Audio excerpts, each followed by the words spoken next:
여러분, 2000년도 더 지난 아주 오래전 철학자의 생각이 오늘을 사는 우리에게 대체 어떤 의미가 있을까요? 서양 사상의 뿌리를 만든 거인 아리스토텔레스, 오늘 그의 세계로 함께 떠나보려고 합니다. 이번 여정에서는 프란츠 브렌타노라는 한 위대한 학자의 깊이 있는 해석을 길잡이로 삼을 건데요. 아리스토텔레스의 복잡하고 방대한 사상 속에 숨겨진 단 하나의 길, 그 일관된 체계를 함께 찾아가 보겠습니다. 자, 그럼 바로 아리스토텔레스 탐구의 심장부로 들어가 보죠.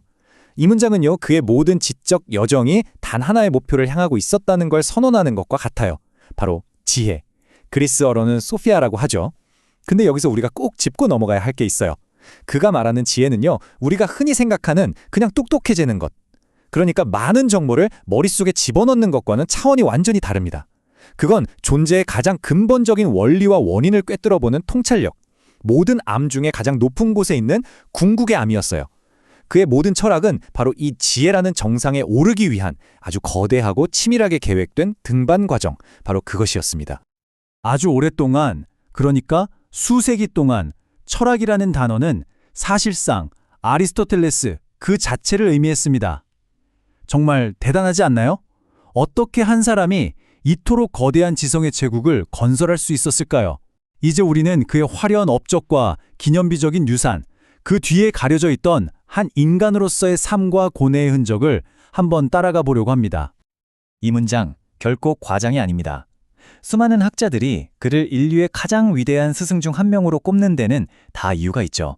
왜일까요? 오늘날 우리가 대학에서 배우는 거의 모든 학문의 기초에 그의 그림자가 아주 짙게 드리워져 있기 때문이에요. 우리가 생각하는 방식, 즉 논리학의 기초부터 시작해서 윤리학, 정치학, 심지어 생물학과 물리학의 아주 초기 형태에 이르기까지 그의 생각은 서양 학문의 DNA 그 자체가 되었다고 해도 과언이 아닙니다. 말하자면 그가 닦아놓은 길 위에서 후대의 수많은 사상가들이 세상을 탐구할 수 있었던 거죠. 하지만 이렇게 거대한 철학의 성을 쌓아올린 사람 역시 우리와 똑같이 기쁨과 슬픔, 사랑과 분노를 느끼는 한 명의 인간이었습니다. 그의 사상을 제대로 이해하려면 먼저 그의 삶을 들여다봐야 해요. 그의 스승, 그리고 제자와의 관계는 어땠을까요? 그의 개인적인 삶, 그가 숨쉬었던 시대의 공기는 그의 사상에 과연 어떤 깊은 흔적을 남겼을까요? 이 연대표를 보면 그의 삶이 얼마나 파란만장했는지 한눈에 들어옵니다. 보세요. 기원전 384년, 마케도니아라는 당시 그리스 중심부에서는 변방으로 취급받던 곳에서 태어났어요. 아버지가 왕실로 이사였으니 집안은 꽤 괜찮았겠죠? 그러다 17살에 당시 세계 지성의 중심지였던 아테네로 유학을 떠납니다. 그리고는 살아있는 전설, 철학의 신이라고 불리던 플라톤 밑에서 무려 20년이라는 시간 동안 배움을 얻어요. 20년이라니 정말 대단하죠? 그리고 나서는 역사를 뒤바꾼 정복자, 어린 알렉산더의 스승이 되었다가 다시 지성의 도시 아테네로 돌아와 자신의 학파인 리케이온을 세웁니다. 그의 발걸음 하나하나가 고대 그리스의 지적, 정치적 지형들을 완전히 바꾸어 놓은 셈이죠. 그의 스승 플라톤과의 관계는요, 단순한 사제지간을 넘어선 아주 깊은 존경과 애정으로 가득 차 있었습니다. 지금 보시는 이 시는 그가 스승에게 바친 헌사인데요. 그는 플라톤을 단순히 지식을 전달해주는 사람이 아니라 덕과 행복으로 가는 길을 몸소 보여준 위대한 인물, 뭐랄까 삶의 등대 같은 존재로 여겼던 거예요. 이 깊은 감사의 마음은 평생 동안 변치 않았다고 합니다. 그런데 말이죠. 그토록 깊은 존경심을 바쳤던 스승이었지만 아리스토텔레스에게는 그보다 더 중요하고 소중한 친구가 있었습니다. 바로 진리였죠. 이 문장은 학자로서 그의 신념을 가장 극적으로 보여줍니다. 진리 앞에서는 위대한 스승의 가르침이라도 비판의 칼날을 거두지 않았던 거예요. 바로 이 지점에서 그는 플라톤의 가장 위대한 제자라는 그림자를 벗어나 자신만의 거대한 철학의 성을 쌓아올리기 시작합니다. 이번엔 그의 제자 알렉산더 대왕과의 관계를 한번 살펴볼까요? 아리스토텔레스는 미래의 왕이 될 정복자의 교육을 맡았습니다. 하지만 흥미롭게도 그는 국가의 무한한 팽창을 경고했어요. 이게 무슨 말이냐면 모든 생명체는 가장 이상적인 크기의 한계를 갖는 것처럼 국가 역시 그 한계를 넘어서면 본연의 기능을 잃고 괴물이 될 수 있다고 본 거죠. 하지만 세상을 정복하려는 야망에 불타는 젊은 제자의 귀에는 스승의 이런 철학적 경고가 잘 들리지 않았던 것 같습니다. 철학자의 이상과 현실 정치인의 길이 어떻게 갈라지는지를 아주 극명하게 보여주는 장면이죠. 우리가 보통 철학자 하면 좀 딱딱하고 근엄하고 차가운 이미지를 떠올리잖아요. 그런데 그의 유언장을 들여다보면 생각이 완전히 달라집니다. 이건 그의 따뜻한 인간미를 보여주는 작은 창과 같아요. 그는 남겨질 가족, 특히 딸의 미래를 세심하게 챙겼고요. 먼저 세상을 떠난 아내와 친구를 잊지 않고 기렸습니다. 그리고 특히 주목할 만한 부분은 노예에 대한 태도예요. 당시 사회에서는 너무나 당연하게 여기져던 노예제하에서 자신을 섬기던 이들에 대한 인간적인 배려를 잊지 않았습니다. 심지어 일부 노예에게는 자유를 주라고 명시했는데 이 대목에서는 그의 윤리 철학이 그저 책상 위의 이론이 아니라 그의 삶 속에서 실제로 어떻게 살아 숨쉬었는지를 엿볼 수 있습니다. 자, 이제 우리는 아리스토텔레스 연구의 가장 핵심적인 난관, 아주 거대한 벽에 부딪히게 됩니다. 바로 오늘날 우리에게 남겨진 그의 책들이 왜 그토록 이해하기 어려운가 하는 문제입니다. 그의 사상의 깊이만큼이나 그 텍스트의 난해함은 정말 악명이 높거든요. 그 이유는 스승인 플라톤의 저작과 비교해보면 아주 명확하게 드러납니다.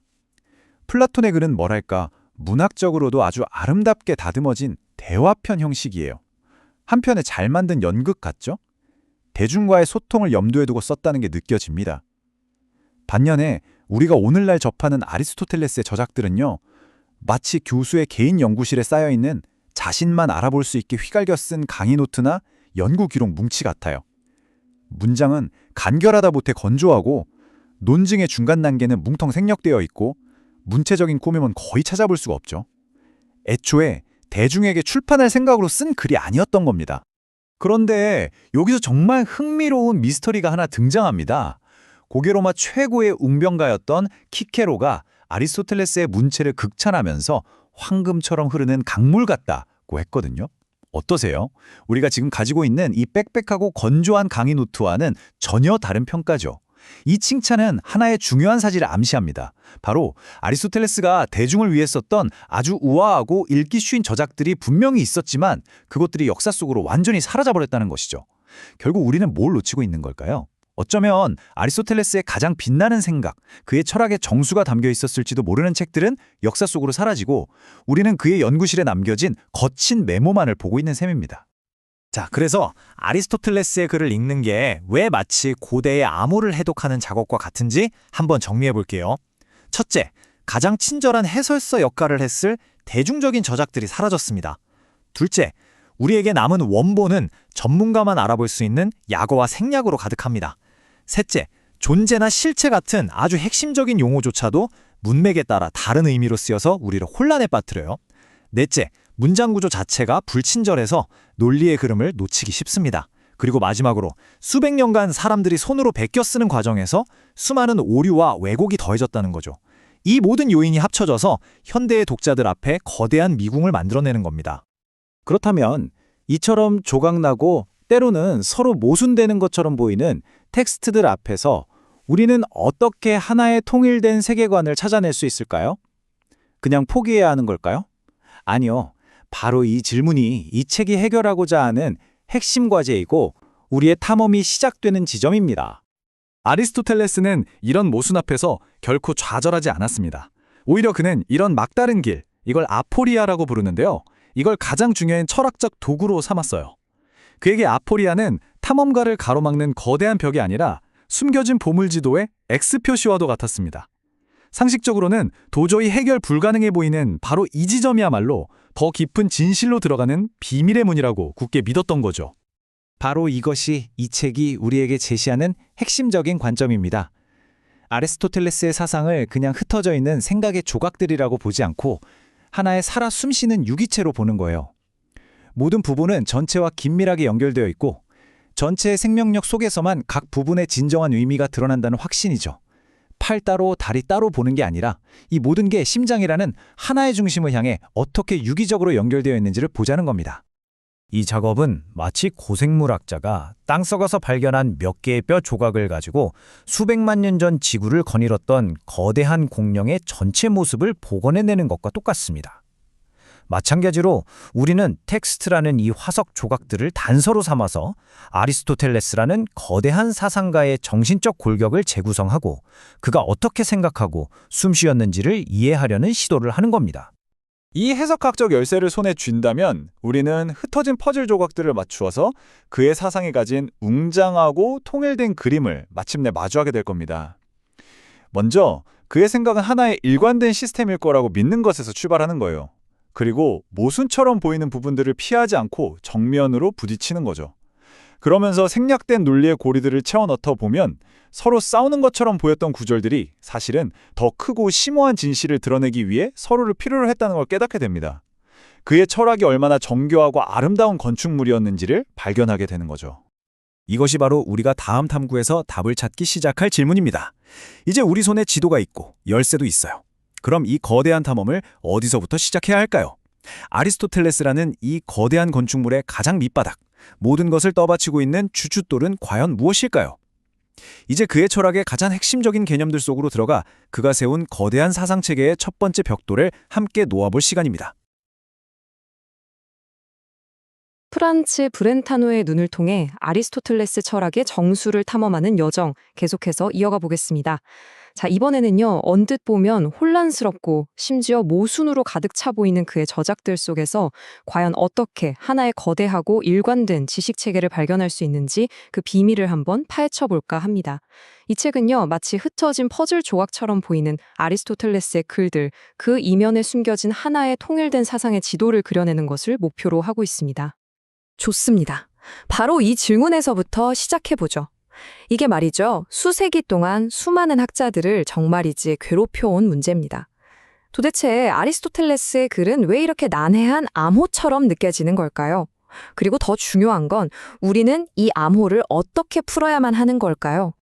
우리가 넘어야 할 첫 번째 관문은 바로 이 수수께끼 같은 저작들입니다. 아리스토텔레스를 제대로 이해하려면요. 먼저 그 글이 도대체 왜 그렇게 해독하기 어려운지 그 이유부터 정면으로 마주해야만 합니다.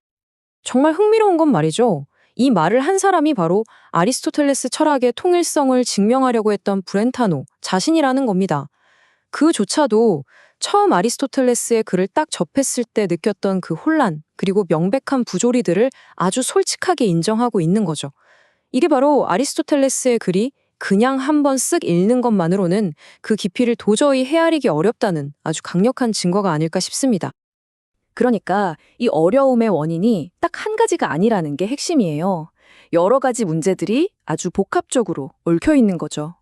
우선 아리스토텔레스 특유의 글쓰기 스타일이 있어요. 문장이 극도로 압축적이라서 한 문장 안에 정말 수많은 의미가 담겨 있습니다. 게다가 같은 단어, 예를 들어 본질이라던가 원인 같은 아주 중요한 단어들이 문맥에 따라서 미묘하게 다른 뉘앙스로 쓰이거든요. 또 그의 글이 우리 손에 들어오기까지 수백 년 동안 사람들이 손으로 베껴 쓰는 과정에서 오류가 생기고 내용이 왜곡되기도 했고요. 설상가상으로 어떤 글이 먼저 쓰였는지 연대조차 불분명해서 그의 생각이 시간이 흐르면서 어떻게 변하고 발전했는지 추적하는 것 자체가 거대한 퍼즐 맞추기처럼 되어버린 겁니다. 바로 이 지점에서 브렌타노는 우리가 어떤 자세를 가져야 하는지 아주 기가 막힌 비유를 들어 설명합니다. 우리는 마치 탐정처럼 아니면 고생물학자처럼 행동해야 한다는 거죠. 텍스트 안에 흩어져 있는 단서들, 이 뼈 조각들을 하나하나 모으고 그걸 바탕으로 일관성 있는 전체, 즉 그의 근본적인 사상 체계라는 공룡 한 마리를 완벽하게 재구성해야 한다는 겁니다. 겉으로 보이는 모순에 좌절할 게 아니라 그 이면에 숨어 있는 거대한 통일성을 찾아내려는 노력이 필요하다는 뜻이죠. 자, 그렇다면 이 거대한 암호를 풀 열쇠, 그의 사상이라는 건물의 마스터키는 대체 어디서 찾아야 할까요? 그 해답은요, 아리스토텔레스가 평생 동안 추구했던 단 하나의 궁극적인 목표, 바로 지혜를 이해하는 데 있습니다. 그의 모든 철학적 여정은 바로 이 하나의 목표점을 향하고 있었거든요. 그렇다면 아리스토텔레스가 그토록 추구했던 궁극의 목표, 지혜란 과연 무엇일까요? 이 개념을 제대로 이해하는 것이야말로 그의 철학 전체를 꿰뚫는 가장 중요한 열쇠가 됩니다. 아리스토텔레스가 말하는 지혜, 즉 소피아는요, 우리가 흔히 생각하는 똑똑하다는 것과는 차원이 좀 다릅니다. 이건 근본 원리를 직관적으로 딱 파악하는 지성, 누스라고 하죠. 그리고 논리적인 증명을 통해서 얻는 학문적인 인식, 에피스테메가 결합된 형태를 말해요. 단순히 이게 무엇이다를 아는 걸 넘어서 이게 왜 그럴 수밖에 없는가를 그 뿌리까지 파고드는 암. 모든 현실의 기초를 이루는 근본 원리를 떼뚫어보는 통찰력. 바로 그것이 소피아입니다. 그런데 여기서 아리스토텔레스는 한 가지 커다란 문제에 부딪힙니다. 바로 존재한다 또는 이다라는 이 말이 생각보다 너무나 다양한 방식으로 쓰인다는 점이었죠. 이게 아주 골치 아픈 철학적인 퍼즐을 만들어내는데요. 우리는 진정한 지혜에 다가가기 위해서 먼저 이 퍼즐부터 풀어야만 합니다. 예를 한번 들어볼게요. 우리가 한 사람이 있다고 말할 때 이건 그 사람의 실체, 즉 핵심적인 존재 자체를 말하는 겁니다. 이게 바로 존재의 본래적 의미예요. 하지만 한 사람이 음악가이다라고 말할 때는 이야기가 좀 다릅니다. 음악가라는 건 그 사람의 본질이 아니라 어쩌다 보니 갖게 된 일시적인 속성일 뿐이죠. 그 사람이 음악을 그만둔다고 해서 그 사람 자체가 사라지는 건 아니잖아요. 이처럼 아리스토텔레스에게 지혜로 가는 첫걸음은 사물에 변치 않는 핵심 존재와 있다가도 없어질 수 있는 속성을 명확하게 구분하는 것, 바로 이 지점에서 시작됩니다. 자, 좋습니다. 그럼 이제 아리스토텔레스의 지식 이론을 한번 기초부터 차근차근 쌓아 올려볼까요? 그의 이론은 크게 두 가지 알매 형태에서부터 시작됩니다. 아리스토텔레스에 따르면 우리가 아는 모든 복잡한 지식, 즉 간접적 알문요, 반드시 더 이상 증명이 필요 없는 아주 단순하고 직접적인 알미라는 단단한 기반 위에 서 있어야만 합니다. 만약 이 기초가 없다면 모든 지식체계는 모래 위에 지은 성처럼 그냥 무너져 버릴 수밖에 없어요. 예를 들어 우리가 눈앞에 붉은색을 볼 때 그게 왜 붉은색인지 증명할 필요가 없죠. 그건 직접적으로 우리에게 주어지는 알미입니다. 하지만 소크라테스는 죽는다는 결론은 모든 사람은 죽는다와 소크라테스는 사람이다 라는 두 가지 전제로부터 추론을 통해 얻어지는 간접적 알미인 거죠. 자, 여기서 핵심은 아리스토텔레스에게 우리의 감각이 외부 세계를 이해하는 첫 번째 관문이자 가장 기본적인 알매 원천이라는 점입니다. 특히 고유한 지각 대상, 그러니까 눈으로 색을 보고 귀로 소리를 듣는 것처럼 하나의 감각기관이 하나의 대상을 딱 포착하는 것, 이건 거의 틀릴 리가 없는 확실한 알매 시작점이라고 봤어요. 반면에 여러 감각이 동시에 동원되는 공통 감각 대상이나 과거의 경험을 바탕으로 추측하는 연상에 의한 지각은 오류가 생길 가능성이 점점 커집니다. 예를 들어 저 멀리서 걸어오는 사람이 친구인 줄 알고 반갑게 손을 흔들었는데 가까이 와서 보니 전혀 다른 사람이었던 경험, 다들 한 번쯤 있으시죠? 바로 그런 경우입니다. 그리고 바로 이 지점이 그의 철학을 현실에 아주 단단하게 발붙이게 만드는 부분입니다. 우리의 감각을 믿을 수 없다고 의심하고 모든 것을 회의하는 철학과는 달리 아리스토텔레스는 우리의 감각이야말로 세상을 아는 가장 신뢰할 만한 출발점이라고 본 거죠. 이것이 바로 그의 경험주의적 철학의 단단한 근간을 이룹니다. 자, 감각이 외부 세계로 통하는 문이라면 우리 머릿속에는 그 문으로 들어온 정보들을 정리하고 질서를 부여하는 절대적인 규칙들이 있습니다. 이것이 바로 또 다른 종류의 직접적 알, 모든 논리적 사고의 기초가 되는 사유의 절대 법칙, 즉 공리, 엑시엄이라고 불리는 것들입니다. 이 문장이 바로 서양 철학과 과학 전체의 가장 근본적인 초석, 모순율입니다. 모든 확실성의 왕이라고 할 수 있죠. 어떤 주장이든 이 법칙을 위반하는 순간 그 주장은 무조건 거짓이 됩니다. 쉽게 말해서 이 펜은 파란색이면서 동시에 파란색이 아니다라는 말은 절대로 성립할 수 없다는, 어떻게 보면 너무나도 당연한 말이죠. 이 원리가 바로 모든 논증의 진실성을 판별하는 절대적인 기준이 되는 겁니다. 그런데 여기서 아리스토텔레스의 정말 대단한 점이 드러납니다. 보통 이런 모순율 같은 절대적인 진리는 우리가 태어날 때부터 머릿속에 가지고 있다고 생각하기 쉽잖아요. 그런데 아리스토텔레스는 단호하게 아니다라고 말합니다. 대신에 우리가 세상을 살아가면서 수많은 것들을 관찰하고 경험하면서 어떤 것은 A이면서 동시에 A가 아닐 수는 없구나 라는 이 근본 원리를 스스로 배우게 된다고 본 거죠. 이로써 그의 지식 체계는 처음부터 끝까지 철저하게 경험 위에 세워지게 됩니다. 그럼 이런 생각이 들죠. 지식이란 게 타고나는 게 아니라면 도대체 우리 머릿속에 있는 이 모든 생각들, 사랑, 정의, 아름다움 같은 이런 복잡한 개념들은 다 어디서 온 걸까요? 여기서 철학사에서 가장 유명한 스승과 제자의 대결이 펼쳐집니다. 스승이었던 플라톤은 참된 삶의 원천이 저 높은 천상의 이데아 세계에 있다고 봤습니다. 우리는 그걸 어렴풋이 기억해낼 뿐이라고 했죠. 하지만 아리스토텔레스는 지식의 원천을 저 하늘 위에서 우리가 매일 발 딛고 살아가는 이 구체적이고 만질 수 있는 세계로 완전히 끌어내렸습니다. 모든 개념은 결국 감각 경험이라는 벽돌로 차곡차곡 지어올린 집과 같다는 것이죠. 이 한 문장이 사실상 그의 경험주의 철학 전체를 요약한다고 볼 수 있습니다. 그리고 이것이 바로 우리가 실체나 원인과 같은 눈에 보이지 않는 가장 추상적인 개념들까지도 어떻게 해서 알게 되는지를 설명하는 기초가 됩니다. 즉, 아무리 복잡하고 추상적인 개념이라 할지라도 그 뿌리를 계속 파고 들어가다 보면 결국엔 우리의 감각 경험과 맞닿아 있다는 것이죠. 자, 이렇게 경험을 통해 지식의 기초를 단단히 다진 아리스토텔레스는요, 이제 세상에 존재하는 모든 것들을 체계적으로 설명하고 분석할 수 있는 궁극의 분석 도구를 하나 만들어냅니다. 바로 4가지 원인 이론입니다. 여기서 원인이라는 말을 단순히 원인과 결과 할 때 원인으로만 생각하면 좀 곤란하고요. 어떤 것을 완전히 설명하기 위한 4가지 조건 정도로 이해하시는 게 훨씬 더 정확합니다. 아리스토텔레스에 따르면 우리가 어떤 것을 진정으로 안다고 말하려면 이 4가지 질문에 모두 답할 수 있어야 한다는 겁니다. 첫째, 재료가 뭐지? 둘째, 그래서 그게 뭔데? 셋째, 누가 만들었어? 그리고 마지막으로 이걸 도대체 왜 만들었지? 이 4가지 열쇠가 모두 모여야만 비로소 한 존재에 대한 완전한 그림이 그려진다는 것이죠. 구체적인 예를 통해 이 분석 틀을 한번 살펴볼까요? 자, 여기 멋진 대리석 조각상이 하나 있다고 상상해 보세요. 이 조각상의 진료인, 즉 재료는 대리석 덩어리입니다. 형상인, 즉 본질적인 형태는 인간의 형상이죠. 작용인, 즉 이걸 만든 존재는 조각가이고요. 마지막으로 목적인, 즉 이것의 존재 이유는 예술작품이 되거나 공간을 아름답게 만드는 것입니다. 이 틀은 자연물에도 똑같이 적용될 수 있어요. 예를 들어 작은 도토리의 진료인은 유기물, 형상인은 참나무의 DNA, 작용인은 햇빛과 물과 흙, 그리고 목적인은 바로 거대한 참나무로 자라나는 것입니다.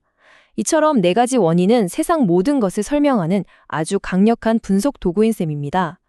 자, 지금까지 우리는 아리스토텔레스의 지식 이론이라는 아주 단단한 토대를 함께 쌓아 올렸습니다. 그의 생각 도구함을 열어서 그 도구들이 어떻게 생겼고 어떻게 사용하는지 살펴본 거죠. 그럼 이제 다음 시간에는 바로 이 도구들을 손에 들고 그의 형이상학이라는 아주 웅장하고 거대한 건물을 직접 지어 올리는 과정을 함께 살펴보도록 하겠습니다. 프란츠 브렌타노가 쓴 아리스토텔레스와 그의 세계관이라는 책을 통해 우리는 지금 아리스토텔레스 철학의 가장 깊은 곳을 여행하고 있습니다. 이 책은 그의 방대한 사상들을 하나의 거대한 그림으로 완성시켜 주는데요. 지난 시간에 이어서 이번에는 그의 철학 중에서도 가장 근본적인 질문, 바로 사물이란 대체 무엇인가, 그리고 사물은 어떻게 변하는가에 대한 아리스토텔레스의 답을 한번 따라가 보려고 합니다. 이건 마치 현실이라는 건물에 보이지 않는 설계도를 들여다보는 것과 같아요. 그의 세계관 전체를 떠받치는 기둥이라고 할 수 있죠. 자, 그럼 철학에서 가장 오래되고 또 가장 큰 질문 중 하나부터 시작해 볼까요? 우리는 주변의 수많은 것들을 보고 만지고 느끼면서 살아가잖아요. 그런데 그 사물의 진짜 본질? 그 핵심은 과연 뭘까요? 여기 눈앞에 돌멩이 하나가 있다고 한번 상상해 보세요. 색은 회색이고 손에 쥐면 묵직하고 표면은 거칠거칠하죠. 이런 것들은 전부 돌의 특징이에요. 아리스토텔레스는 이걸 우연적인 것이라고 불렀습니다. 말 그대로 언제든 변할 수 있고 본질에 잠시 덧붙여진 속성들이라는 뜻이죠. 그런데 만약 이 속성들을 양파 껍질 벗기듯이 하나씩 하나씩 다 벗겨내면 과연 뭐가 남을까요? 이 회색, 이 무거움, 이 거친 느낌을 가지고 있는 그 주인공, 그 무언가는 대체 정체가 뭘까요? 바로 이 질문에 대한 답이 아리스토텔레스가 말하는 실체입니다. 모든 속성들의 주인이자 그 모든 변화 속에서도 변치 않고 자리를 지키는 본질 말이죠. 아리스토텔레스는 우리가 이 실체라는 개념을 멀리서 찾을 필요가 없다고 말해요. 바로 우리 자신을 통해서 가장 확실하게 알 수 있다는 거죠. 이 책의 설명에 따르면 우리는 스스로를 생각하고 느끼는 존재, 즉 하나의 실체로 경험합니다. 예를 들어 볼까요? 제가 지금은 기분이 좋다가도 조금 뒤에는 슬퍼질 수도 있잖아요. 이 기쁨이나 슬픔 같은 감정은 계속해서 변하는 우연적인 속성이지만 그 감정을 느끼고 있는 나라는 존재 자체는 사라지지 않고 계속 이어지죠. 바로 이 변치 않는 나의 존재야말로 우리가 실체라는 것이 실제로 존재한다고 확신할 수 있는 가장 강력하고도 명백한 증거인 셈입니다. 그런데 여기서 아주 큰 문제에 부딪히게 됩니다. 돌멩이의 색깔이나 무게는 우리 눈으로 보고 손으로 느낄 수 있잖아요. 근데 돌멩이의 실체, 그 자체는, 그 본질은 우리의 오감으로 포착할 수가 없다는 거예요. 이 책에 따르면 아리스토텔레스 스스로도 우리가 사물의 구체적인 본질, 즉 실체적 차이를 직접적으로는 알 수 없다고 생각했습니다. 그저 저기 실체를 가진 무언가가 있구나 하는 식으로 아주 막연하게만 파악할 수 있다는 거죠. 이게 바로 실체를 정의할 때 나타나는 역설이에요. 분명히 존재한다는 건 알겠는데 그것의 진짜 얼굴이 뭔지는 직접 볼 수가 없는 이 딜레마. 정말 답답하죠. 이 역설 때문에 우리는 아주 중요한 구분을 해야만 합니다. 빨간색 같은 우연적인 속성을 정의하는 것과 인간이라는 실체를 정의하는 건 접근 방식 자체가 완전히 달라야 한다는 거죠. 빨간색은 간단해요. 그냥 보면 되니까요. 우리 감각에 직접적으로 주어지잖아요. 하지만 인간의 본질은 그렇게 간단한 문제가 아니죠. 우리는 인간이 생각하고 느끼고 행동하는 활동만 볼 수 있지만 인간성이라는 그 본질 자체를 눈으로 직접 볼 수는 없으니까요. 바로 이 지점에서 아리스토텔레스의 천재성이 빛을 발합니다. 그는 실체의 그 보이지 않는 본질을 어떻게든 직접 파헤치려고 하는 대신 생각의 방향을 180도 바꿔버려요. 즉, 실체를 그것이 무엇인가로 정의하는 게 아니라 그것이 무엇을 하는가를 통해 정의하기로 한 겁니다. 볼 수 없는 내면은 일단 접어두고 우리가 관찰할 수 있는 외면의 활동에 집중하는 거죠. 본질이 직접 볼 수 없다면 본질이 밖으로 드러내는 행동을 보고 그 정체를 파악하면 되지 라는 아주 실용적인 해법을 제시한 거예요. 그래서 아리스토텔레스는 이 세상의 존재들을 그들이 하는 활동을 기준으로 분류하기 시작합니다. 예를 들면 식물은 영양분을 섭취하고 성장하는 식물적 활동을 하죠. 동물은 여기에 더해서 보고 듣고 느끼는 감각적 활동까지 하고요. 그리고 인간은 이 모든 것에 더해서 생각하고 추론하는 지성적 활동이라는 아주 특별한 활동을 합니다. 이런 식으로 활동의 종류에 따라 일종의 계층 혹은 사다리를 만들어서 존재의 위계를 설정한 거예요. 그리고 각 실체가 그 위계 속에서 어떤 고요한 자리를 차지하는지를 명확하게 정의해냈죠. 정말 기발하지 않나요?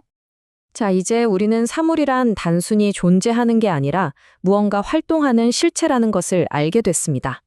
그럼 이제 한 걸음 더 들어가서 그 실체가 근본적으로 무엇으로 이루어져 있는지, 말하자면 존재의 청사진을 한번 들여다볼 차례입니다. 이 개념들은 세상의 모든 변화를 이해하는 데 있어서 정말 결정적인 열쇠가 되거든요. 세상 만물이 어떻게 만들어지고 또 어떻게 변해가는지에 대한 근본 원리인 셈이죠. 이 질문이야말로 우리를 아리스토텔레스 철학의 심장부로 데려갑니다. 이건 단순히 겉모습이 조금 바뀌는 수준의 변화가 아니잖아요. 씨앗이라는 종류의 사물이 나무라는 완전히 다른 종류의 사물로 탈바꿈하는 실체적 변화의 문제니까요. 씨앗은 더 이상 씨앗이 아니고 나무라는 새로운 실체가 탄생한 겁니다. 이 드라마틱한 변화를 설명하기 위해 아리스토텔레스는 두 가지 핵심적인 도구를 꺼내듭니다. 바로 진료와 효상입니다. 첫 번째 도구는 진료입니다. 진료를 가장 쉽게 이해하려면 아직 어떤 모양도 갖추지 않은 순수한 가능성 덩어리라고 생각하시면 돼요. 예를 들어 청동 조각상이 있다면 그 조각상을 이루고 있는 재료인 청동이 바로 진료입니다. 조각가의 손길이 닿기 전에 청동 덩어리는 영웅의 모습이 될 수도 있고 동물의 모습이 될 수도 있고 아니면 그냥 녹여서 대포알이 될 수도 있는 그야말로 무한한 가능성을 품고 있는 상태죠. 모든 변화의 바탕이 되어주는 이 재료 혹은 바탕, 이게 바로 진료입니다. 두 번째 도구는 형상입니다. 형상은 바로 그 가능성 덩어리인 진료에게 현실적인 모습을 부여하는 원리예요. 청동 덩어리라는 진료에 조각가라는 외부의 힘이 작용해서 어떤 영웅의 모습이라는 구체적인 구조와 정의를 부여할 때 바로 그 영웅의 모습이 형상인 거죠. 형상은 진료가 무엇이 될 수 있는지의 가능성이 아니라 바로 지금 무엇이 되었는지를 결정하는 현실 그 자체입니다. 말하자면 순수한 잠재력을 현실로 바꾸는 설계도어 같은 거예요. 여기서 정말 중요한 점은 이 진료와 형상이 현실 세계에서는 절대로 따로따로 존재하지 않는다는 거예요. 마치 동전의 앞면과 뒷면처럼 이 둘은 언제나 하나의 실체를 이루는 두 가지 측면일 뿐입니다. 세상의 모든 사물은 어떤 재료, 진료로 만들어진 어떤 것, 형상인 거죠.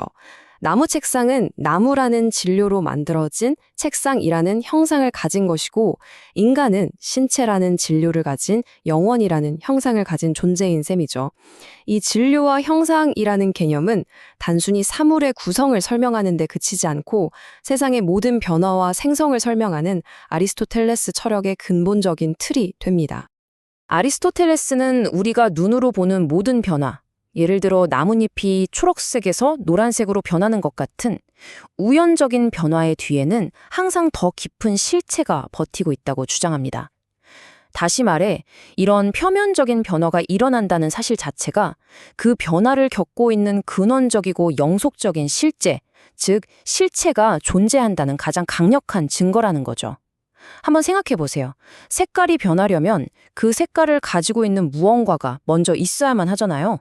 바로 그 무언가가 실체라는 겁니다.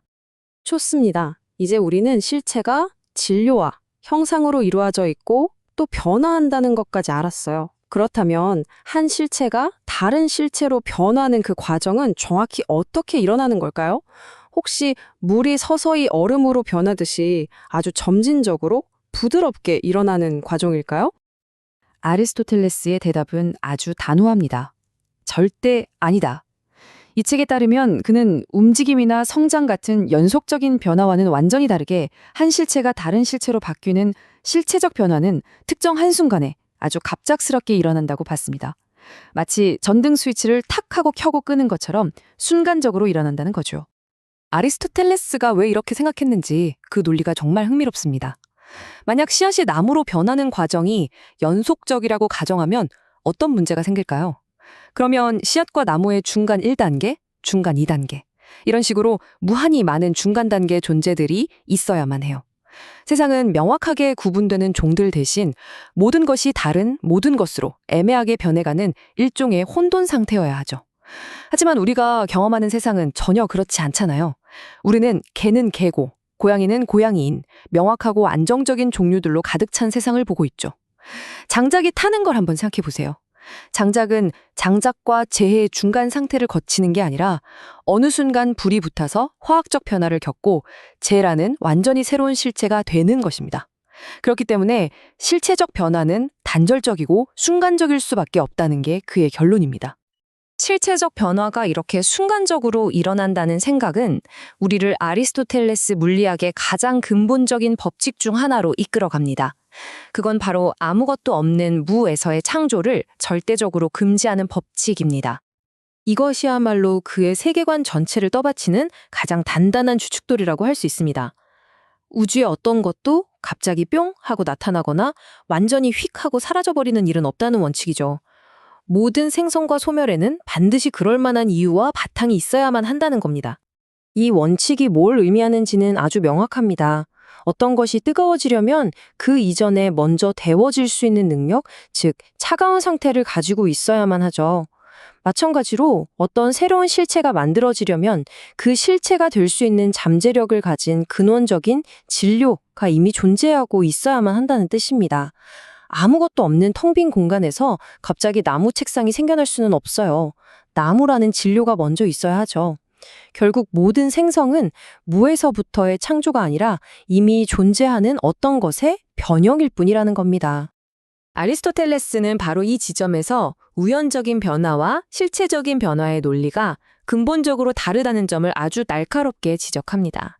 방 안에 침묵이 사라지고 소리가 나타나는 건 침묵이라는 속성이 소리라는 속성으로 대체되는 것에 가깝죠. 하지만 실체적 변화는 완전히 다릅니다. 이 책의 설명에 따르면 만약 나무라는 실체를 완전히 제거해버리면 그 자리에는 나무가 아님이라는 상태가 남는 게 아니라 말 그대로 아무것도 없음, 즉 순수한 공허, 순수한 무만 남게 된다는 거예요. 그리고 그 순수한 공허로부터는 어떤 새로운 것도 만들어질 수 없다는 것이 그의 확고한 믿음이었습니다. 자, 그럼 사물은 아무것도 없는 무에서 오지 않는다면 대체 어디서 오는 걸까요? 이 질문에 대한 아리스토텔레스의 대답은 정말 놀라울 정도로 강력하면서도 사실은 지극히 직관적입니다. 바로 동의어의 법칙입니다. 아주 간단히 말해서 같은 것은 같은 것을 낳는다는 원리예요. 이것은 그의 세계관에서 질서와 인과율을 설명하는 그야말로 궁극의 원리라고 할 수 있습니다. 말은 말을 낳고 인간은 인간을 낳으며 불은 더 많은 불을 일으키죠. 결과는 항상 그 원인과 본질적인 유사성을 공유한다는 생각입니다. 세상이 우연이나 기적으로 돌아가는 게 아니라 예측 가능한 질서에 의해 지배된다는 뜻이기도 하고요. 그렇다면 이 동의어의 법칙은 구체적으로 어떻게 작동하는 걸까요? 모든 인과 과정은 형상이 원인에서 결과로 전달되는 과정으로 볼 수 있습니다. 건축가의 머릿속에 있는 집이라는 아이디어, 즉 집의 형상이 있잖아요. 그 형상이 건축가의 손을 통해 건축 자재라는 진료에 작용해서 마침내 실제 집, 즉 형상을 갖춘 진료라는 결과물을 만들어내는 것과 똑같습니다. 자연에서도 마찬가지예요. 아버지라는 행위자 안에 있는 인간이라는 형상이 어머니를 통해 자식에게 전달되는 것이죠. 이 책은 아리스토텔레스가 자연에서 저절로 사물이 생성되는 방식과 인간이 예술이나 기술을 통해 인공적으로 만드는 방식을 구분했다고 설명합니다. 하지만 중요한 건 그 근본 원리는 정확히 똑같다는 거예요. 바로 어떤 형상이 진료에 부여되어서 새로운 실체가 탄생한다는 점이죠. 자연에서는 그 형상이 생물 자체에 내재되어 있고 인공물에서는 만드는 사람의 머릿속에 아이디어, 즉 지성 속의 형상으로 존재한다는 차이만 있을 뿐입니다. 결국 이 세상의 모든 생성 배후에는 이 동의어의 법칙이 질서정연하게 작동하고 있는 셈입니다. 자, 아리스토텔레스의 논리를 차근차근 따라오다 보면 우리는 필연적으로 이 거대하고도 궁극적인 질문에 도달하게 됩니다. 인과관계의 사슬에 있는 모든 고리, 즉 이것은 저것 때문에 생겨났다는 것을 설명해주는 이 동의어의 법칙은 우리로 하여금 그 사슬의 맨 처음, 그 모든 것의 시작점에 대해서 묻지 않을 수 없게 만들어요. 모든 것을 생성시킨 그 최초의 원인, 그 자신은 과연 무엇으로부터 생성되었을까요? 이 심오한 질문은 아리스토텔레스 신학의 문을 여는 열쇠가 되는데요. 바로 우리가 다음 분석에서 함께 탐구하게 될 주제이기도 합니다. 프란츠 브렌타너의 저서 아리스토텔레스와 그의 세계관, 그 깊이 있는 탐구를 계속 이어나가 보겠습니다. 이번에는요, 정말 철학의 가장 근본적이고도 거대한 질문, 모든 것의 시작은 대체 어디인가에 대한 아리스토텔레스의 답을 한번 따라가 볼 겁니다. 정말 놀라운 건 아주 단순한 질문 하나에서 출발해서 신의 존재까지 논리적으로 차근차근 증명해 나간다는 점인데요. 그 치밀하고 장대한 논리의 계단을 우리 함께 한 칸 한 칸 밟아 올라가 보시죠. 자, 바로 이 질문으로 시작해보죠. 우리 주변을 한번 보세요. 모든 것에는 원인이 있잖아요. 그렇죠? 어떤 결과든 그 결과를 만들어낸 원인이 있기 마련입니다. 그런데 말이죠. 그 원인의 원인, 또 그 원인의 원인을 계속해서 거슬러 올라가다 보면 맨 처음에는 과연 무엇이 있었을까요? 대체 이 거대한 인과관계의 사슬을 맨 처음 시작하게 한 것은 무엇일까요? 바로 이 근본적인 물음에서 아리스토텔레스의 위대한 사유가 출발합니다. 아리스토텔레스는 이런 어려운 질문을 절대 피하지 않아요. 오히려 정면으로 부딪힙니다. 좋아, 그럼 원인의 사슬이 끝도 없이 무한하게 이어진다고 한번 가정해보자. 그럼 어떤 논리적 문제가 생길까? 하고 아주 집요하게 파고드는 거죠. 바로 이 무한한 원인의 문제를 탐구하면서 우리가 세상을 이해하는 방식에 아주 근본적인 토대가 세워집니다. 우리가 세상을 살면서 너무나 당연하게 여기는 원리가 하나 있죠. 어떤 일도 그냥 뜬금없이 뿅 하고 나타나지는 않는다는 겁니다. 모든 사건, 모든 존재는 그것보다 앞선 다른 원인에 의해 생겨나죠. 예를 들어 이 책상은 목수가 만들었을 거고요. 그 목수는 그의 부모님에게서 태어났을 거고요. 또 그 부모님은 이런 식으로 원인의 꼬리는 계속 이어지잖아요. 바로 이 지점에서 정말 결정적인 질문이 나옵니다. 우리가 이 원인의 꼬리를 물고 계속해서 과거로 거슬러 올라가다 보면 과연 그 끝에 시작이라고 외치는 지점이 나올까요? 아니면 그런 시작점 없이 그냥 무한히, 영원히 계속될까요? 아리스토텔레스의 논리는 바로 이 지점에서 시작됩니다. 우리 주변에 있는 것들을 한번 관찰해 보자는 거죠. 저나 여러분, 이 책상이나 저 나무 같은 것들 말이에요. 이런 것들은 사실 반드시 존재해야만 하는 건 아니잖아요? 어쩌다 보니 존재하게 된 거죠. 이걸 조금 어려운 말로 우연적 존재라고 하는데요. 이런 존재들은 스스로 존재할 힘이 없어요. 항상 다른 무언가에 기대서 다른 원인 때문에 존재하는 것들이죠. 그렇다면 이 우연적 존재들, 즉 다른 원인에 의존하는 것들만으로 이루어진 사슬이 무한히 이어진다면 어떻게 될까요? 여기서 아리스토텔레스는 정말 기가 막힌 비유를 하나 듭니다. 바로 기차 비유예요. 객차들이 길게 늘어서 있는데 모든 객차는 바로 앞 객차가 끌어줘야만 움직일 수 있다고 상상해 보세요. 자, 그런데 만약에 이 기차의 맨 앞에 기관차가 없다면 어떻게 될까요? 이 기차는 영원히 움직일 수 없을 겁니다. 왜냐하면 모든 객차는 그저 움직일 수 있다는 가능성, 즉 잠재태만 가지고 있을 뿐이거든요. 이 가능성을 실제 움직임, 현실태로 바꿔줄 첫 번째 동력이 없으니까요. 세상의 원인 사슬도 마찬가지라는 겁니다. 다른 원인에 의해 비로소 존재하게 되는 것들이 아무리 무한히 이어진다 한들 그 사슬을 맨 처음 시작시켜줄 최초의 원인이 없다면 모든 것은 그저 존재할 수도 있다는 가능성으로만 머물 뿐 결국 아무것도 실제로 존재할 수 없다는 결론에 이르게 되는 거죠. 정말 명쾌하지 않나요? 책에 나오는 이 구절이 바로 그 핵심을 짚고 있습니다. 한마디로 있을 수도 있고 없을 수도 있는 그런 불안정한 존재들을 아무리 많이 심지어 무한히 모아놓는다고 해도 그 전체 덩어리 역시 있을 수도 있고 없을 수도 있는 불안정한 상태를 벗어날 수 없다는 거예요. 결국 우연을 무한히 더한다고 해서 필연이 될 수는 없다는 명쾌한 결론이죠. 자, 그럼 보시죠. 원인의 사슬이 무한할 수는 없다는 결론이 나왔습니다. 그렇다면 논리적으로 남는 답은 딱 하나뿐입니다. 반드시 시작점이 있어야만 한다. 다른 어떤 것에도 의존하지 않고 스스로의 힘으로 존재하는 절대적이고 필연적인 존재, 바로 최초의 원인이 있어야만 한다는 겁니다. 이제 그 존재의 정체가 무엇인지 본격적으로 파헤쳐 보겠습니다. 그러니까 무한히 원인을 거슬러 올라가는 게 논리적으로 불가능하다는 것을 받아들이는 순간 우리는 아주 강력하고도 필연적인 결론에 도달하게 됩니다. 모든 원인의 시작이 되는 어떤 실체가 반드시 존재해야만 한다는 것이죠. 이건 뭐 믿느냐 마느냐의 문제가 아닙니다. 순수한 논리의 귀결인 거죠. 아리스토텔레스는 이 특별한 실체에 절대적으로 필연적인 존재라는 이름을 붙여줍니다. 이게 무슨 뜻이냐면요. 존재한다는 것 자체가 그냥 이 존재의 본질이라는 거예요. 우리가 보통 너는 왜 존재하니? 라고 묻는 것처럼 이 존재에게는 그런 질문이 성립하지 않습니다. 왜냐하면 그 존재 자체가 존재의 이유니까요. 다른 어떤 원인도 필요 없는 존재라는 뜻입니다. 이 존재는 우리가 일상에서 경험하는 다른 모든 것들과는 그 차원이 다릅니다. 나무나 사람, 행성 같은 것들은 생겨났다가 언젠가는 사라지잖아요. 이런 우연적 존재들과는 달리 이 필연적 존재는 존재하지 않을 수가 없어요. 반드시 존재해야만 하고 바로 그 존재가 다른 모든 것들이 발딛고 서 있는 궁극적인 땅, 근본적인 토대가 되는 겁니다. 좋습니다. 드디어 모든 것의 시작점이 되는 필연적 존재가 있어야만 한다는 결론까지 도달했습니다. 하지만 그냥 있다는 사실만으로는 좀 막연하잖아요. 아리스토텔레스는 여기서 멈추지 않습니다. 그렇다면 이 최초의 원인은 대체 어떤 성질을 가질 수밖에 없을까 하고 논리의 칼날을 더 깊숙이 들이밀죠. 과연 그 정체는 무엇일까요?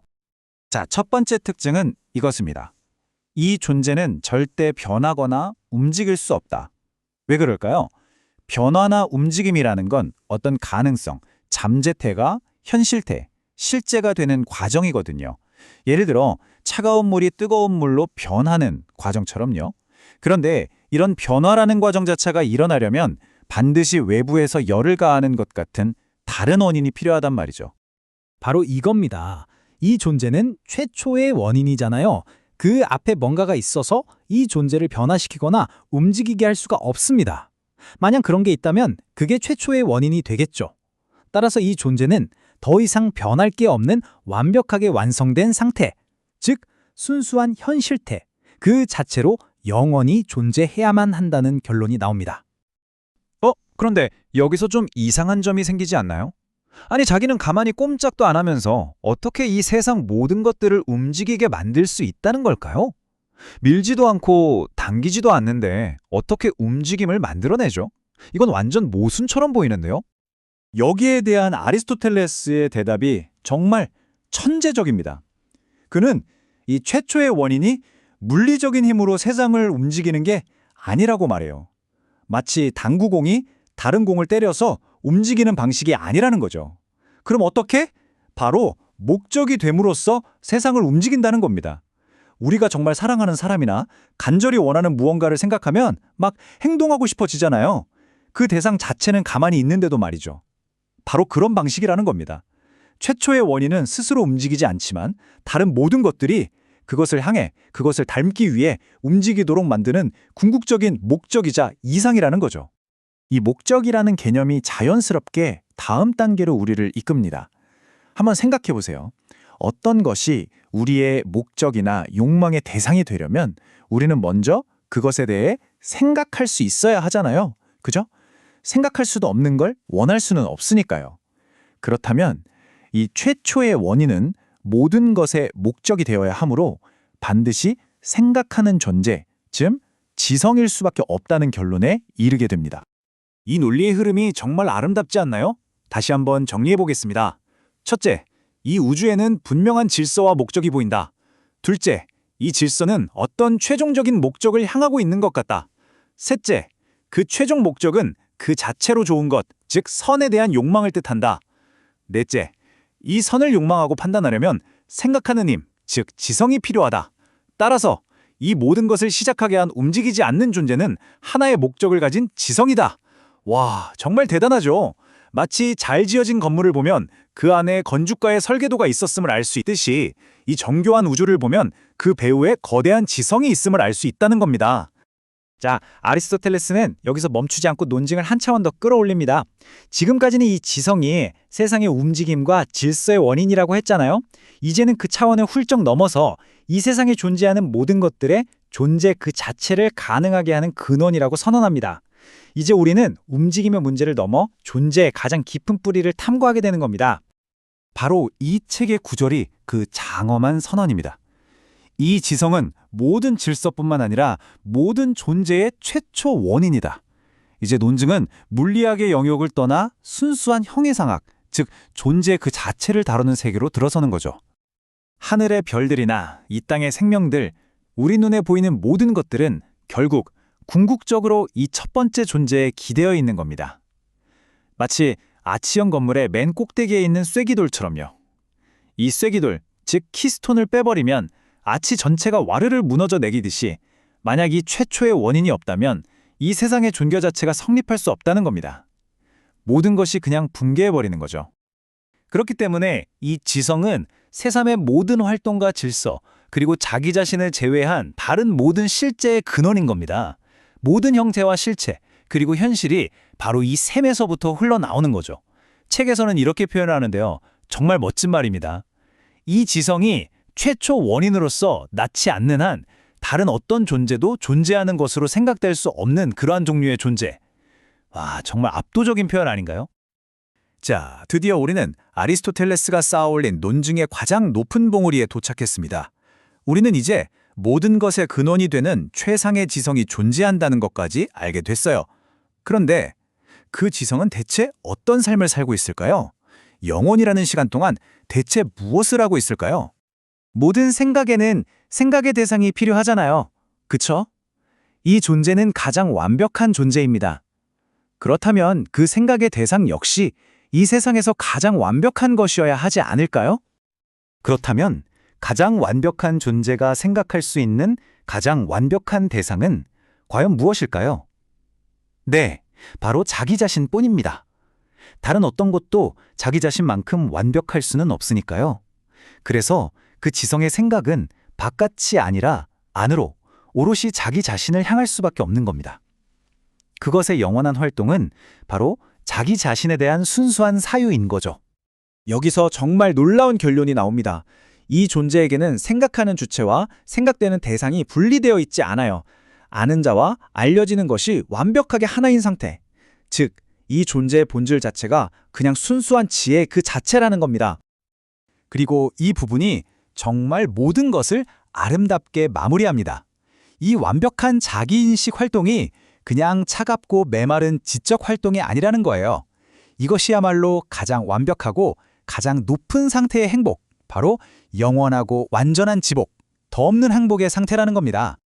그래서 핵심은 이겁니다. 이 존재의 삶은 무언가가 되어가는 과정이 아니에요. 이미 완벽한 상태죠. 그 삶은 완벽한 사유, 완벽한 지혜, 그리고 완벽한 기쁨이라는 단 하나로 이어진 영원하고 끊임없는 활동 그 자체인 겁니다. 아리스토텔레스는 우리 인간도 아주 가끔 이 상태를 살짝 엿볼 수 있다고 말합니다. 우리가 어떤 문제에 깊이 몰입해서 아하 하고 깨달음을 얻는 순간, 그 엄청난 희열의 순간이 있잖아요. 바로 그게 이 신적인 행복의 아주 희미한 그림자라는 거죠. 우리에겐 찰나에 불과한 그 황홀경이 이 존재에게는 영원한 일상이라는 겁니다. 정말 경이롭지 않나요? 자, 이렇게 우리는 모든 것에는 원인이 있다는 아주 단순한 관찰에서 시작해서 스스로를 생각하며 영원한 행복을 누리는 신적인 존재라는 개념까지 논리의 계단을 따라 끝까지 올라와 봤습니다. 그런데 말이죠. 여기서 마지막으로 아주 근본적인 질문이 하나 남습니다. 만약 이 궁극적인 실제가 자기 자신 안에서 완벽하고 자기 충족적인 존재라면 대체 이 불완전한 우리 세계는 도대체 왜 존재하는 걸까요? 이 질문에 대한 답은 저희 시리즈의 마지막 여정에서 함께 찾아보도록 하겠습니다. 프란츠 브렌타노의 책 아리스토텔레스와 그의 세계관을 따라서 우리가 함께 걸어온 이 긴 여정도 이제 정말 마지막 단계에 접어들었네요. 지금까지 우리는 아리스토텔레스가 세운 이 거대한 철학의 건축물이 어떤 기초와 기둥으로 이루어져 있는지 차근차근 살펴봤죠. 이제 드디어 그 꼭대기, 바로 정점에 올라서서 그가 설계한 이 세계의 궁극적인 실제, 모든 것의 첫 번째 원인이 과연 어떤 얼굴을 하고 있는지 마주할 시간입니다. 자, 지난 시간까지 우리가 뭘 확인했는지 한번 되짚어 볼까요?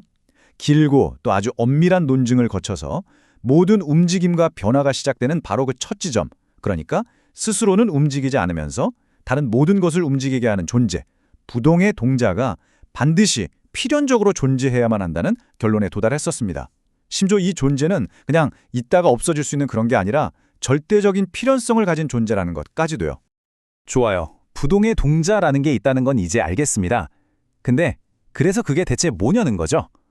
이제 우리의 질문은 존재하느냐를 넘어서 그 본질이 무엇이냐로 나아가야 합니다.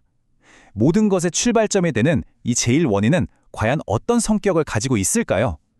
그저 아무 생각 없는 맹목적인 자연의 힘 같은 걸까요? 아니면 우리처럼 생각하고 목적을 가진 어떤 지성일까요? 이번 마지막 여정의 핵심 질문이 바로 이겁니다. 자, 그럼 이 질문을 한번 제대로 파고 들어보죠. 아리스토텔레스는 도대체 왜 이 첫 번째 원인이 그냥 힘이 아니라 명확한 목적을 가진 지성이라고 그렇게 확신했을까요? 그가 어떤 논리를 펼치는지 처음부터 한번 따라가 봅시다. 아리스토텔레스의 추론은 정말 기발해요. 그는 이런 질문부터 시작합니다. 아니, 어떻게 가만히 있는 게 다른 모든 걸 움직이게 할 수 있지? 물리적으로 밀거나 당기는 것도 아닐 텐데 말이죠. 그의 대답은 바로 그것이 목적으로서 작용하기 때문이라는 겁니다. 예를 들어 볼게요. 우리가 눈앞에 놓인 아주 맛있는 케이크를 보고 그걸 먹고 싶어 하는 상황을 한번 상상해 보세요. 케이크가 무슨 염력으로 우리를 끌어당기는 건 아니잖아요. 하지만 그 케이크는 우리 욕망의 대상이 됨으로써 우리를 움직이게 만듭니다. 우리는 그 케이크가 좋다고 생각하기 때문에 욕망하는 거죠. 근데 우주의 제1원인은 차원이 다릅니다. 그건 우리가 좋다고 생각해서 좋은 존재가 아니고요. 그 자체가 모든 욕망의 궁극적인 대상이 됨으로써 선함의 기준이 되는 존재입니다. 자, 여기서 핵심이 나와요. 무언가의 대상이 되려면 그걸 생각하고 인식하는 존재가 있어야만 하잖아요. 따라서 모든 것을 움직이는 이 궁극적인 목적지는 필연적으로 생각의 대상이 되어야만 하고 바로 이 점이 그 원인이 지성을 가진 존재라는 걸 증명한다는 겁니다. 아리스토텔레스는 자연 세계에서도 그 증거를 찾아냅니다. 씨앗 하나가 싹을 틔우고 줄기를 뻗고 잎을 내서 마침내 꽃을 피우는 그 과정을 한번 떠올려 보세요. 이 모든 단계들이 마치 완전한 식물이라는 최종 목표를 향해서 아주 정교하게 짜인 계획처럼 보이지 않으세요? 각 부분들은 전체의 완성을 위해서 정확하게 자기 역할을 하죠. 아리스토텔레스는 자연 곳곳에서 발견되는 바로 이런 질서와 목적성이 마치 어떤 문제를 풀기 위해 설계된 의도된 해결책 같다고 말합니다. 이런 정교함은 절대 단순한 우연일 수가 없고 이 모든 것을 계획하고 조직하는 지성적인 원리가 배후에 있다는 강력한 증거라는 거죠. 이 비유를 조금만 더 구체적으로 살펴볼까요? 인간 건축가가 집을 지을 때를 생각해보죠. 그 사람 머릿속에는 완성될 집의 청사진, 즉 형상이 들어있습니다. 그의 모든 행동은 이 외부에 있는 목표를 현실로 만들기 위해서 이루어지죠. 반면에 아리스토텔레스가 말하는 우주적 지성은 좀 다릅니다. 이 지성도 우주라는 작품을 만들긴 하는데 그 목표가 자기 바깥에 있는 게 아니에요. 우주의 질서와 아름다움, 모든 존재가 자기 본성을 실현하면서 조화를 이루는 그 상태 자체가 바로 이 지성의 목적이자 본질인 겁니다. 그러니까 인간의 창조물에서 그 목적을 엿볼 수 있듯이 이 장엄한 우주의 질서 속에서 우리는 그것을 조직한 훨씬 더 높은 지성의 존재를 엿볼 수 있다는 거죠. 좋습니다. 제1원인이 목적을 가진 지성이라는 점까지는 이제 이해가 됐습니다. 그런데 여기서 또 다른 질문이 생기죠. 이 우주를 움직이는 궁극적인 지성이 정말 딱 하나일까요? 아니면 여러 개일 수도 있는 걸까요? 마치 그리스 신화에 나오는 여러 신들처럼 말이에요. 이 질문에 대한 아리스토텔레스의 대답은 아주 명확하고 단호합니다. 여러 신이 존재하는 다신론적인 세계관과는 달리 그는 우주를 움직이는 궁극적인 원리는 절대 여러 개일 수 없고 오직 단 하나뿐이라고 못을 박습니다. 아니, 왜 그렇게 단 하나여야만 할까요? 여기에는 몇 가지 강력한 이유가 있습니다. 첫째, 만약에 최고 원인이 여러 개라면 그들의 의지가 서로 부딪혀서 우주가 혼란에 빠질 수도 있겠죠. 하지만 우리가 보는 세계는 놀라울 정도로 일관된 질서 아래에서 움직이잖아요. 둘째, 우주 전체가 하나의 완벽하게 조화로운 시스템이라는 사실 자체가 그 기원이 하나라는 걸 보여줍니다. 그리고 셋째, 현실이 가능성보다 앞선다는 아리스토텔레스의 중요한 원리 기억나시나요? 예를 들어 이미 존재하는 말이 있어야 말이 될 가능성을 가진 망아지가 태어날 수 있는 것처럼요. 이 논리를 끝까지 거슬러 올라가면 모든 가능성의 근원이 되는 최초의 순수한 현실에 도달하게 되는데 이 궁극의 현실은 나뉠 수 없는 단 하나의 지성일 수밖에 없다는 결론이 나옵니다. 따라서 이 거대한 우주 시스템은 반드시 단 하나의 생각하는 원리에서 출발해야만 하는 거죠. 자, 이제 우리는 아리스토텔레스 신학의 가장 깊고 심오한 지점으로 들어갑니다. 이 지성이 단순히 우주의 운동과 질서의 원인일 뿐만 아니라 모든 것의 존재, 그 자체의 원인이라는 주장인데요. 이건 정말 엄청난 도약이라고 할 수 있습니다. 아리스토텔레스는 이 제1원인을 가리켜 사물들의 원리이자 첫 번째라고 부릅니다. 이 말의 의미는 단순히 운동의 연소에서 첫 번째라는 뜻을 훨씬 뛰어넘어요. 만약 이 존재가 없다면 우주에는 그 어떤 것도 존재할 수 없다는 그야말로 존재론적인 근원임을 의미하는 겁니다. 자, 여기서 정말 중요한 질문이 나옵니다. 어떻게 움직임의 원인이 존재의 원인이 될 수 있을까요? 아리스토텔레스의 논리를 한번 차근차근 따라가 볼게요. 먼저, 불은 왜 위로 타오를까요? 아리스토텔레스는 그게 바로 불의 본성이기 때문이라고 답합니다. 그렇다면 질문을 좀 바꿔보죠. 누가 불에게 위로 타오르는 본성을 줬을까요? 그건 바로 불을 불이게끔 만든 근원, 즉 불의 실체를 만든 원인입니다. 이제 이 논리를 우주 전체로 한번 넓혀보죠. 천체들은 영원히 원운동을 합니다. 그게 그들의 본성이니까요. 그렇다면 그들에게 그런 본성과 실체를 부여한 것은 무엇일까요? 그건 바로 그들의 운동을 일으킨 궁극적인 원인, 즉 제1원인이어야만 합니다. 따라서 제1원인은 천체의 움직임뿐만 아니라 그들의 존재 자체의 원인이 되는 것이죠. 그리고 천체의 움직임이 지상의 모든 것에 영향을 미치니까 결국 이 지성은 세상 모든 존재의 궁극적인 제1원인이라는 결론에 이르게 되는 겁니다. 이건 정말 심오한 결론이에요. 우리가 신이라고 부를 수 있는 이 지성은 우주라는 극장에서 인형의 줄을 조종하는 그런 존재가 아니라 무대와 배우, 그리고 그 극 자체를 존재하게 하는 근원이라는 뜻입니다. 질서의 원인을 넘어서서 실체 그 자체의 원인인 셈이죠. 그렇다면 이 궁극적이고 완전한 지성은 도대체 무엇에 대해서 생각할까요? 전지전능하다면 세상의 모든 것을 하나하나 생각하고 있을까요? 아리스토텔레스의 대답은 우리의 예상을 완전히 뒤엎습니다. 질문을 좀 더 명확하게 해볼까요?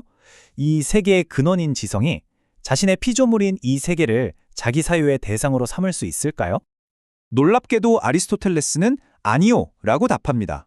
이 첫 번째 지성은 다른 어떤 것도 아닌 오직 자기 자신만을 영원히 생각한다는 거죠. 아니, 왜 이렇게 이상하게 들리는 결론이 나오는 걸까요? 여기에는 아리스토텔레스 특유의 빈틈없는 논리가 숨어 있습니다. 첫째, 생각을 하려면 생각의 대상이 있어야 하잖아요. 그리고 그 대상은 실제로 존재하는 것이어야 하죠. 둘째, 제1원인은 시간적으로나 논리적으로나 다른 모든 것보다 먼저 존재하는 최초의 존재입니다. 그렇다면 그가 생각을 시작하는 맨 처음 순간, 그에게 생각할 대상에 뭐가 있었을까요? 바로 자기 자신 외에는 아무것도 없었습니다. 그래서 그는 자기 자신만을 생각할 수밖에 없는 거예요. 그런데 여기서 정말 놀라운 반전이 일어납니다. 그는 모든 것의 원인이기 때문에 자기 자신을 완벽하게 아는 것은 곧 자신에게서 비롯된 세상 모든 것의 원리를 아는 것과 똑같습니다. 이게 바로 아리스토텔레스가 말하는 진정한 의미의 전지, 즉 모든 것을 아는 상태입니다. 세상을 하나하나 관찰하는 게 아니라 근원인 자기 자신을 암으로써 모든 것을 알게 되는 거죠. 그리고 이 영원한 자기관조의 활동은 결코 지루하거나 정적인 상태가 아니에요. 아리스토텔레스에게 알 또는 사유는 곧 생명의 가장 순수한 활동이거든요. 따라서 가장 완전한 지성이 가장 완전한 대상인 자기 자신을 영원히 사유하는 활동은 곧 가장 완전하고 영원한 생명 활동을 의미합니다. 그리고 이 완벽한 활동에서 오는 기쁨, 이게 바로 아리스토텔레스가 말하는 신적인 지복, 즉 더할 나위 없는 행복이라는 겁니다. 우리 인간의 경험을 한번 생각해 보세요. 나라는 실체가 있고 생각이라는 활동을 하고 그 결과로 기쁨을 느끼죠. 이 세 가지는 명백하게 구분되잖아요. 하지만 제1원인에게는 이 모든 것이 그냥 하나입니다. 그의 존재, 실체가 곧 사유하는 활동이고 그 사유 활동 자체가 곧 지극한 기쁨인 거죠. 존재가 곧 사유이고 사유가 곧 행복인 완벽한 통일의 상태. 이게 바로 아리스토텔레스가 그린 궁극적 실제의 모습입니다. 자, 그럼 이제 자기 자신만 생각하는 이 지성이 어떻게 선과 연결되고 또 이 세계를 최선의 세계로 만드는 의지와 관련되는지 한번 알아볼게요. 어떻게 보면 굉장히 내향적으로 보이는 이 활동이 어떻게 외적인 세계의 완벽함으로 이어질 수 있을까요? 여기서 핵심 원리는 바로 이거예요. 사랑과 선호는 닮음에 기초한다는 거죠. 우리도 보통 우리랑 비슷한 점을 가진 사람에게 더 끌리는 경향이 있잖아요. 이 원리를 궁극적 실제에 한번 적용해 보는 겁니다. 제1원인은 모든 완전함의 원형이니까 자기 자신을 완벽하게 알고 또 완벽하게 사랑하겠죠. 그의 사랑은 자기 자신을 향합니다. 그리고 그는 자신에게서 비롯된 이 세상의 모든 것들을 자신을 닮은 정도에 따라서 사랑하고 선호하게 됩니다. 여기서 그의 의지는 우리와는 좀 달라요. 우리는 선과 악 사이에서 고민하지만 그는 본성 자체가 무한히 선하기 때문에 악을 선택할 가능성 자체가 원천적으로 차단되어 있습니다. 그의 의지는 언제나 그리고 필연적으로 가장 좋은 것을 선택할 수밖에 없는 거죠. 그 결과 이 세계는 그가 만들 수 있는 가장 완벽하고 최선인 세계라는 결론에 이르게 됩니다. 바로 이겁니다. 이게 바로 아리스토텔레스가 도달한 낙관주의적 세계관의 정점이에요. 신의 완벽한 본성에서 필연적으로 창조된 이 세계는 그 자체로 완벽한 질서를 갖춘 최선의 세계라는 아주 장엄한 선언인 거죠. 그런데 바로 이 지점에서 우리는 정말 거대한 문제와 마주치게 됩니다. 아니, 만약 신이 무한히 완벽하고 이 세계가 그가 만든 최선의 결과물이라면 왜 우리 눈에 보이는 이 세계에는 온갖 악과 고통, 불완전함이 이렇게나 가득한 걸까요? 이건 고대부터 지금까지 철학자들을 계속해서 괴롭혀온 신정론, 바로 악의 문제입니다. 문제의 핵심이 바로 여기 있죠. 한쪽에는 무한히 선하고 완벽하며 모든 것을 결정하는 제1원인이 있습니다. 논리적으로만 보면 그 결과물인 이 세계 역시 완벽하고 선해야만 합니다. 하지만 우리가 매일 마주하는 현실은 어떤가요? 온갖 악과 질병, 슬픔과 부조리가 넘쳐나잖아요. 이 거대한 모순을 대체 어떻게 설명해야 할까요? 아리스토텔레스 역시 이 문제를 피해가지 않았습니다. 그는 자신의 철학체계 안에서 이 아주 심각한 난제를 해결할 방법을 제시하는데요. 과연 그의 해법은 무엇이었을까요? 그의 대답의 핵심은 바로 이겁니다. 우리가 불완전함이라고 부르는 것들은 사실 우리가 사물의 부분만을 보기 때문에 생기는 오해라는 거예요. 전체 맥락 속에서 보면 그것들은 오히려 더 큰 완벽함을 위한 필수적인 요소라는 거죠. 아리스토텔레스는 이런 비유를 들어요. 숲에서 썩어가는 나무 한 그루만 떼어놓고 보면 그건 되게 추하고 불완전해 보이죠. 하지만 숲 전체의 생태계라는 더 큰 그림에서 보면 그 썩어가는 나무는 다른 생명에게 영양분을 주고 새로운 싹을 틔우게 하는 전체 순환을 위한 완벽한 과정의 일부입니다. 부분의 결함이 전체의 선에 기여하는 거죠. 그리고 이 아이디어를 우주 전체로 확장하기 위해서 그는 아주 결정적인 개념을 도입합니다. 바로 우주가 두 개의 세계, 즉 완벽한 천상계와 불완전한 월화계로 나뉘어 있다는 생각입니다. 신의 완벽함이 천상계에는 그대로 나타나지만 우리가 사는 이 땅, 달 아래 세상에는 좀 다른 방식으로 드러난다는 거예요. 자, 이제 아리스토텔레스가 그린 장대한 이원조 구조의 구조를 자세히 들여다볼 시간입니다. 바로 여기에 악의 문제를 해결하는 그의 해답이 담겨 있거든요. 두 세계의 차이는 정말 극명합니다. 달을 경계로 그 위쪽, 즉 천상계는 영원히 변하지 않는 제5원소 아이테르로 이루어져 있습니다. 그곳의 운동은 오직 완벽한 원운동뿐이고 어떤 변화나 소멸, 불완전함도 존재하지 않아요. 신의 완벽함이 그대로 반영된 세계죠. 반면에 우리가 사는 달 아래 세계, 월화계는 흙, 물, 공기, 불이라는 4원소로 구성되어 있습니다. 이 원소들은 끊임없이 섞이고 변하면서 생성과 소멸을 반복하죠.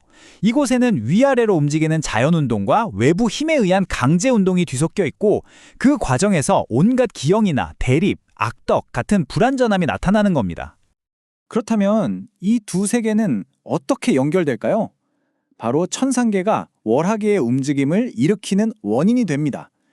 완벽한 천상계의 영원한 움직임이 불완전한 지상세계의 모든 변화를 일으키는 엔진 역할을 하는 셈이죠. 조금 더 자세히 살펴보면요. 제1원인인 신은 가장 바깥쪽의 항성천구로 움직입니다. 그러면 그 안쪽의 다른 행성천구들은 부차적 지성들, 그러니까 하위 신들에 의해서 각자의 궤도를 따라 움직이는 거죠. 이 완벽하고 복잡한 천상의 춤이 바로 지상에 영향을 미칩니다. 태양의 움직임이 계절의 변화를 만들고 이로 인해 지상에서는 식물이 자라고 동물이 번성하는 생성이 일어나죠. 하지만 동시에 겨울이 오면 모든 것이 시들고 죽는 소멸도 일어납니다. 즉, 지상세계의 생성과 소멸, 삶과 죽음이라는 불완전함은 사실 천상계의 완벽한 운동이 만들어내는 필연적인 결과라는 겁니다. 결국 아리스토텔레스의 관점에서 보면 지상의 악과 고통, 소멸과 같은 불완전함은 우주 전체의 질서를 위한 필요악 혹은 필연적인 과정인 셈입니다. 만약 지상의 변화와 생성이 없다면, 즉 죽음과 소멸이 없다면 생명 자체가 존재할 수 없겠죠. 따라서 지상의 불완전함은 그 자체로 동떨어진 결함이 아니라 천상계의 완벽함과 맞물려서 우주 전체라는 최선의 세계를 구성하는 필수적인 한 조각이 되는 겁니다. 이것이 아리스토텔레스가 제시한 신정론에 대한 장엄한 답변입니다. 총 5부에 걸친 긴 여정을 통해서 우리는 마침내 아리스토텔레스가 설계한 이 경이로운 우주의 청사진을 완성했습니다. 모든 움직임의 근원인 부동의 동자에서 시작해서 자기 자신을 사유하며 완벽한 행복을 누리는 신적 지성을 거쳐 천상의 완벽함과 지상의 불완전함이 조화를 이루는 두 세계의 질서에 이르기까지 아리스토텔레스는 신의 완전한 이성이 필연적으로 최선의 세계를 낳는다는 지극히 합리적이고 낙관적인 세계관을 우리에게 보여주었죠. 이 세계의 불완전함조차 전체의 완벽함을 위한 필수적인 부분이라는 그의 통찰은 2000년이 지난 오늘날에도 여전히 우리에게 세계를 바라보는 깊고 새로운 관점을 제시합니다. 이렇게 우리는 그의 세계관을 통해 존재의 가장 깊은 질문에 대한 하나의 위대한 답변을 마주하게 되었습니다.